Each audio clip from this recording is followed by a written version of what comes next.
سر کیا سمجھتے ہیں اس وقت جو کال کی گئی ہے اس کا کیا امپیکٹ پڑے گا؟ دیکھیں 22 اپریل کے بعد ہی پاکستان کے اندر جو کیفیت طاری ہوئی ہے کہ وہ ایک یکسوئی کی تھی، سنجیدگی کی تھی، اتحاد اور یکجہتی کی تھی،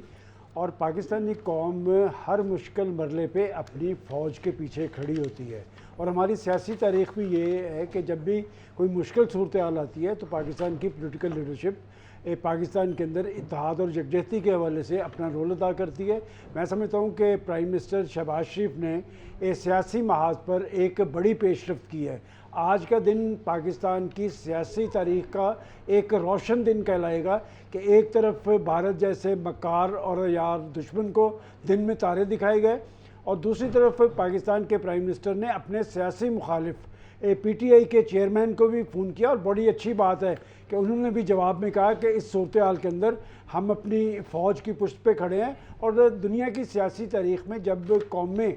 اپنی فوج کے پیچھے کھڑی ہوتی ہیں تو وہ فوج ہمیشہ فتح یاب ہوتی ہے۔ میں سمجھتا ہوں کہ 10 مئی کا دن پاکستان کی سیاسی تاریخ کے حوالے سے امپورٹنٹ ہے، اور سب سے اہم بات یہ ہے کہ وہ کہتے ہیں کہ شر میں سے خیر کا پہلو، کہ بھارت نے جو شر پھیلانے کی کوشش کی تھی وہ اس علاقے کے اندر ایک اپنا رعب اور دبدبہ رکھتا تھا، اور وہ یہ سمجھتا تھا کہ شاید باقی بچایا ممالک کی طرح وہ پاکستان پر بھی بالادست ہوگا۔ میرا خیال اس کا غرور جو ہے وہ ہوا میں تحلیل کر دیا پاکستان نے۔ پاکستان کی ایئر فورس پیشہ ورانہ اہلیت کے حوالے سے دنیا کی مانی ہوئی فورس ہے، اور پاکستان کے پائلٹس نے ایک دفعہ دن کی روشنی میں ایک ایسا انہیں سبق سکھایا ہے کہ وہ انہیں تاعمر یاد رہے گا۔ ویسے بھی اگر آپ پاکستان اور ہندوستان کی تاریخ دیکھیں تو ہندوستان کی بھارت کی تاریخ شب خون مارنے کی تاریخ ہے، لیکن پاکستان کی تاریخ ہمیشہ دن کی روشنی میں بڑے کام کی تاریخ ہے۔ اور 2019 میں دیکھ لیں جب انہوں نے بالا کوٹ کے مقام پر ایک حرکت کرنے کی کوشش کی تھی تو پاکستان کی ایئر فورس نے 24 گھنٹے کے اندر وہ دونوں جہاز جنہوں نے پاکستان کی حدود کی خلاف ورزی کی تھی اسے زمین پہ دے مارا تھا۔ آپ نے ابھی جب رافیل طیارے کی بات کی ہے تو یہ وہ طیارے ہیں جن کے بارے میں نریندر مودی صاحب کو بڑا غرور تھا، بڑا تکبر تھا ان میں، اور وہ 2019 میں بھی یہ کہتے تھے کہ اگر رافیل ہمارے پاس ہوتے تو پھر کیا نقشہ بنتا۔ تو میں سمجھتا ہوں کہ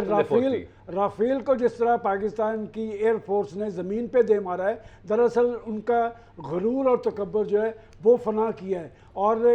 وہ نشہ جو مودی صاحب کو چڑھا ہوا تھا وہ اتر گیا ہے۔ پاکستان نے جو پالیسی اختیار کی تھی پوری دنیا کو بتائی تھی کہ ہماری پالیسی دفاعی ہے، اور اگر بھارت نے پاکستان کے خلاف جارحیت کی تو منہ توڑ جواب دیں گے۔ سلمان صاحب، جو اس وقت صورتحال تھی انڈیا کی جانب سے جس طرح حملے کیے گئے تو اس نے یہ ثابت کرنے کی کوشش کی کہ جنگی توازن ہماری طرف ہے اور پاکستان ایک چھوٹا ملک ہے، لیکن اب جو جواب دیا گیا ہے کیا اس سے آپ کو لگتا ہے کہ توازن دوبارہ قائم ہو جائے گا؟ دیکھیں بات یہ کہ بھارت اس خطے کا بڑا ملک ضرور ہے، بڑی معیشت ضرور ہے، لیکن طاقت کا توازن قائم ہو گیا تھا۔ طاقت کا توازن کیسے تھا؟ دیکھیں جب آپ کو شاید یاد نہ ہو جب یہ ایٹمی دھماکے کیے تھے تو اس وقت بھی پاکستان کی leadership Nawaz Sharif prime minister تھے، اور میں بہت قریب سے میں نے ان کو دیکھا اس ساری صورتحال کے اندر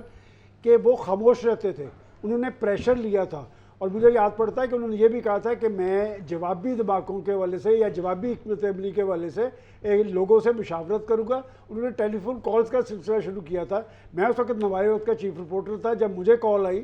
تو انہوں نے مجھ سے پوچھا کہ آپ بتائیں کہ ہمیں کرنے چاہیے یا نہیں، تو میں نے جواب میں انہوں نے کہا تھا کہ میرا مخاطب جو شخص ہے اسے میں جانتا ہوں کہ ہم نے یہ جواب دینا ہے۔ میں سمجھتا ہوں کہ ہم نے جوابی ایٹمی دھماکے کر کے دفاعی اعتبار سے خود انحصاری کی منزل پہ ہم پہنچے ہیں، اور پاکستان کے نیوکلیئر اور خاص طور پہ میزائل ٹیکنالوجی اس کی اہمیت اور حیثیت کا دنیا میں اگر کسی کو پتہ ہے تو وہ صرف بھارت کو پتہ ہے، اور اس کو یہ پتہ چل گیا ہے کہ پاکستان کا میزائل سسٹم کیا ہے۔ اور میں سمجھتا ہوں کہ آج کی دنیا کے اندر آگے بڑھنے کے لیے صرف یہ اہلیت ہونا ضروری نہیں بلکہ پاکستان کو معاشی حوالے سے مضبوط بنانا، پاکستان نے آگے کی طرف چلنا ہے تو اپنے پاؤں پہ کھڑے ہونا ہے۔ تو لہٰذا آج جو اتحاد اور یکجہتی پاکستان کے اندر نظر آ رہی ہے، پاکستان کی سیاسی قیادت پاکستان کی حکومت اور اسٹیبلشمنٹ کے ساتھ کھڑی ہے، تو اس طاقت اور قوت کو